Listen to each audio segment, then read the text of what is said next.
profile. We're here with Larson. He got second place at our Win-A-Box tournament today for Genesis Impact with Zoodiac Eldlich. Yeah, so as you guys know, for a while I've been playing Zoodiac since like midsummer, and I finally decided to put the Zoodiacs and the Eldlich deck together so I could maybe win. But yeah, we'll just get right into it here. It worked pretty well today. For starters, we've got 2 Gold Boy. I don't like 3. Some people like 3. I prefer 2. It worked out perfect today. You really only need 1 to win, to be honest with you, but 2 is just for backed up in case, like Call by the Grave, DD Crow, Ice Dragon Prison, stuff like that. But yeah, Gold Boy, hella good. This is a little different for me. This is my first time playing this deck. Actually, I just put it together last night, but 3 Ram. You don't really play that many Zoodiacs because they're not like comboing or anything like with regular Zoodiac. You're just using these as you play 3 of him because he's protection against like Imperm, the Virtual and Trap card, Dragmatica Punishment and stuff like that. But you can still like Mega Collapse combo and stuff. It's just a little bit harder. The other Zoodiac names you play is play 1 Whiptail and 1 Thoroughblade. Whiptail is to out stuff like Dragoons, and it's just really good removal, honestly. Also can attach from the hand, so your Zeus can get like more materials. And then the 1 Thoroughblade, just in case you open kind of clunky, you can search it off tanky and get some draws off, so you can get your Eldlich engine going. That's it for the Zoo monsters. For the hand traps, we've got 3 copies of Ash Blossom. Ash is like super good right now. It's pretty much like no bad matchups for it. Like Ash against VW is really good. Ash against Drytron's good. Ash against Eldlich is like nuts, but very, very good card. We got 2 spicy tech girls today. Ghost Bell. This is Todd, Dino Duel Academy's favorite hand trap. So I figured I might as well give it a go, and it worked like super well. It's super good against most of the meta decks right now. I'm actually, as you'll see in the deck profile, I'm opting not to play Imperm just because I feel like it's not that like good this format, to be honest. So gave the girls a try and they came out pretty good. And then of course we're playing 3 Big Rock Boy because we don't like combo around here. None of that. That's it for the monsters. For the spells, we've got 3 Outland, like probably the best, either the best or the second best starter in the deck. We're also playing 1 White Destiny because I found myself last night in playtesting that sometimes I would like run out of Sanguines like really fast, and I know a lot of people opt to not play the 1 White Destiny, but I really liked it today. It came in really clutch, dodges around Ash and like stuff like that. But the White Destiny was like super good for me. You test around with it and tell me, comment below if you like it or not, but I was a pretty big fan of this card today. It worked very well. We've got, of course, 3 mandatory Fire Formation Tanky and a Barrage. What's good about Tanky is like, what's really good about Tanky is it's a continuous spell, so like you can always use your Eldlich to like bin it and then summon back the Eldlich with the boost and the protection. But also it just gets all your plays started. Barrage, just still like the best starter in this deck. I wish it would come to like 2 or 3, but probably not gonna happen for a while.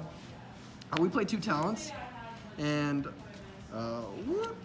1 Call by the Grave, because I was going to max out on talents, but I like the idea of playing multiple copies of Call by the Grave, basically, because obviously you're playing like the Hakeros, and then you've got the Call by the Grave, and then there's another card I'll show you later that I'm playing that's pretty similar.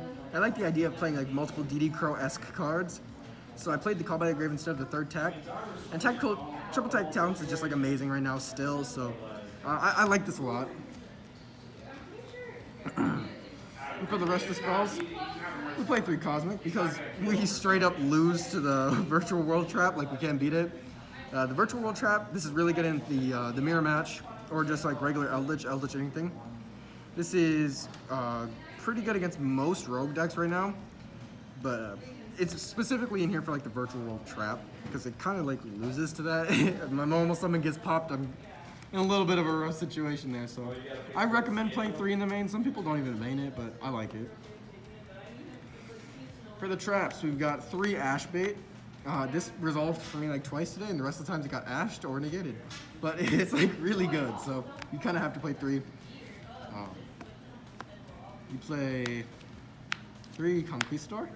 Conquistador is like the most generic of the two that you play. You don't play Guardian because Guardian's trash. This is the most like generic of the two. Just non-target popping a face-up card is like super good. So they have to respond to it like when it's activated instead of waiting to see what you target because it doesn't target. So it's really good. Fat booty, 18 defense. This card is like super clutch. 2 more DD Crows, or Call by the Grave, I suppose. This one's more like DD Crow because it just targets cards though. Super clutch, probably the best one of the day to be honest. Even though I thought Conk was better, this came up a lot more. You could consider maxing out on this. I just played 2. Reasoning behind playing 2 is because I am playing 2 Solemn Strike and 2 Ice Dragon Prison. Kind of last minute call. I couldn't decide on maxing out on either of these. So if you wanted to max out, you could like max out and play 3 Solemn Strike, or you could like max out and play 3 Ice Dragon. But they're both really good, and I just couldn't decide. So because again, this is like my first time playing this deck, and I got like ideas here and there, and I couldn't decide whether I wanted Solemn Strike or Ice Dragons. But they both work like super well, so you really just up to preference. I mean, which one I saw more, like this one probably was like more effective towards my matchups today, but this is just so much more generic. It hits like every deck. For the extra deck, we've got 2 Big Daddy Zeus. Yeah, it's like evenly legs. Evenly matched on legs. Really good. We got 2 of each Zoodiac because we are playing Zoodiac. Well, rest in peace. I can't play 2 of her actually. Yeah, they're all pretty good in their own right. Tiger Mortar can actually attach to Xyz monsters besides Zoodiac, so that does come up with like Zeus and stuff. But they all have their own purpose. If you're ever, if you're ever trying to rely on your Zoodiac package, you at least have some flexibility back here. You can still make Mega Clops, you can still Link Climb and stuff like that. But mainly, these are a lot of stepping stones. I really wouldn't like to play 2 of this or 2 of this, but I kind of have to because this card is just so good. But it's a very simple lineup for them. I wish Dryden was back at 2 so I could maybe play 2 of her, but yeah, it's okay, maybe one day. For the links, we play Link Spider because all of the Eldlich trap monsters are normal monsters, so you can just link them away for this and then use their effects in Grave and stuff, so that's pretty nice. We play 1 Phoenix. This basically helps you out cards like There Can Be Only One, or like the popular one right now is like Zombie World, because basically you have like your zombie half of the deck and your Beast Warriors, and even if you're under There Can Be Only One, it's not that hard to make this, so you can just out like Floodgates and stuff. You play 1 Unicorn because I like the utility of Unicorn. Also gets rid of your trap cards for you, so you can use their effects in Grave and stuff. Pretty nice. And then we do play the 1 Clops. I see a lot of people opting to play the BLS Link over the Clops, and I don't agree with that like whatsoever. Like the BLS Link is like amazing, but this actually gives you like recursion and advantage in the game state by recurring like your Xyz monsters and stuff in the Grave, rather than BLS just being there and like providing a little bit more pressure than the deck, or the deck doesn't need any more pressure. It needs like recursion and repeatability basically. So I like Clops better. I feel like it's easier to make too, to be honest, but like your pick really. For the side deck,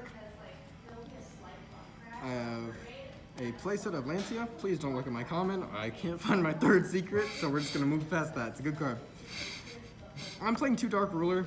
It didn't really come up today. This is specifically for like Drytron and ending on the Vanity's Ruler board because I can't actually out Vanity's Ruler. But it didn't come up, decent in theory. This is a very flexible spot. I didn't really know what to put there, to be honest, so that's why these went in. 2 Solemn Judgment because there's a decent amount of cards that are like better going second in my main deck, like the Talents and stuff. If I know I'm going to go first, like game 2 or game 3, I can side these in instead and protect myself against like evenly matched Lightning Storm, blowout cards like that. Speaking of, we run 3 Lightning Storm and 3 evenly matched. This is more for like the control combo-esque decks, and this is more for like specifically like Drytron and Eldlich. Drytron, Eldlich, and VW. This is for like the rogue, like Dogmatica. This is really good against.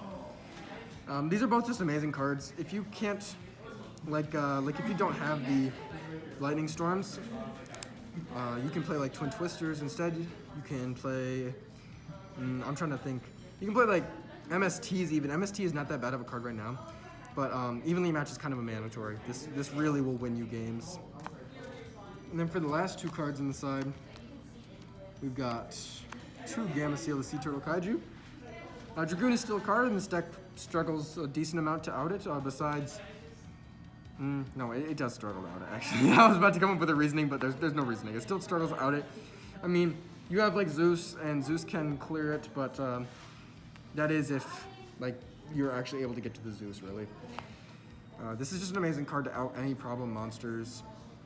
Unfortunately, this doesn't out the Vanity's Royalock that everybody's so hyped about with Drytron, but it's still going to stay in. It's just an amazing card. And that's really it for the deck profile. It worked pretty well today. It was my first day of playing it, like, ever. And I put it together last night at like 2 a.m.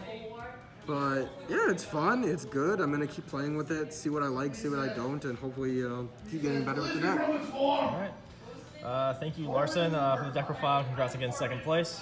If you guys have any questions about his deck, like always, leave comments down below, and we'll see if we can get to them. And yeah, if you guys all enjoyed this, leave a like, comment, subscribe. So see you guys next video. Have a nice day.